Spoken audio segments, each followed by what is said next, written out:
you guys questions? Start with Austin.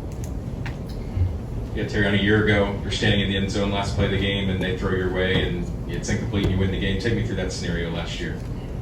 That scenario last year, Pete Golden called the timeout, changed the play. Coach Saban said we're playing man-to-man. Obviously, you come to Alabama to play games like this, moments like that, and I was able to go out there, execute, and make a play.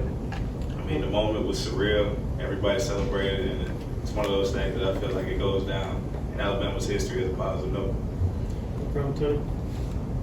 It hasn't necessarily been working for other teams, but they've been targeting you a lot. Do you welcome that? Do you kind of like that to prove them wrong, or what is your feeling on that? I mean, I just go out there and I feel like I do the best thing I can do for my teammate. Like Coach Saban said, play the right technique, put myself in a position to make the play. And obviously, when I go out there, my mindset is try your luck. Charlie on the right. You went against Evan Stewart and these receivers last year. Just what have you seen from him and his growth, and what stands out about that group as a whole? Their whole receiving core is an explosive receiving core. Obviously, they have a great offensive coordinator, great coach, Jimbo Fisher, to really dial it up. When you go against guys like that, you really have to be patient because they have, at any moment in time, the ability to take the top off. So when you go against guys like that, it really gets you excited. And, it's another test for our defense and our secondary to show why we're one of the best in the country. From Nick Kelly. Yeah, two if I can.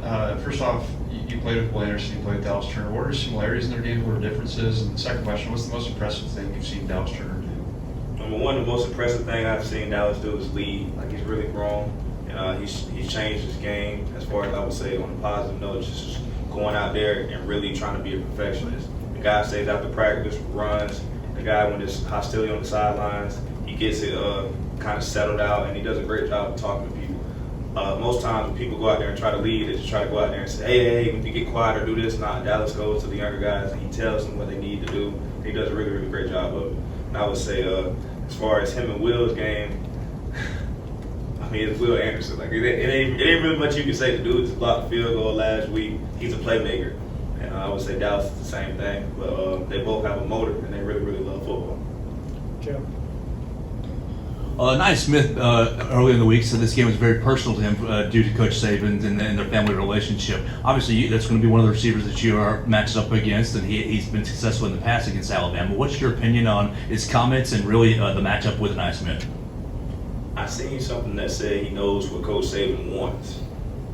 And when I seen that, I was kind of like, what does Coach Saban want? Like, I mean, I've been here 3 years, and I don't know what the guy wants. So, I mean, I don't really know. Like, if we're being honest, I don't even really know.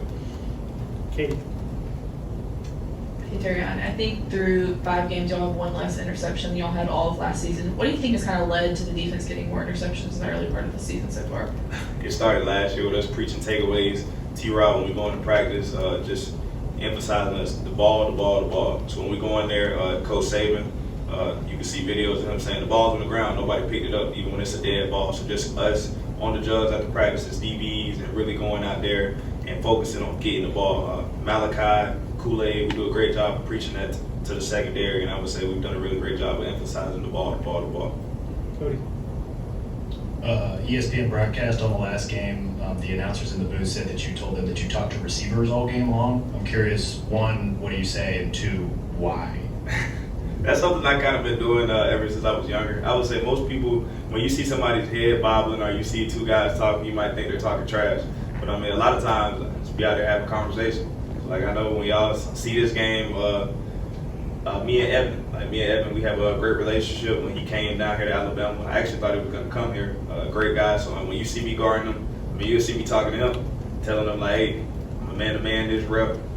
You got to win. Or, I mean, he could be like, hey, I'm coming. I got this type of route. And he's that type of guy, too. And I would say, like, when I line up, it's just kind of like friendly competition and something to keep yourself motivated during the game. Okay. Yeah, Terrion, tell us a little bit about your relationship with Kool-Aid and anything you might have learned from him. Kool-Aid and I, we came in here together. We've been brothers right off the bat. Very personable person, the type of person that will give you the shirt off his back. And I would say we've learned a lot from each other. One thing that I've taken away from him is how much he cares. The guy loves football, really puts a lot of time into it, and he's really, really smart. Like, most people, like, y'all see the change, see the glitz, see the glamour, but the guy really, really loves football and really cares.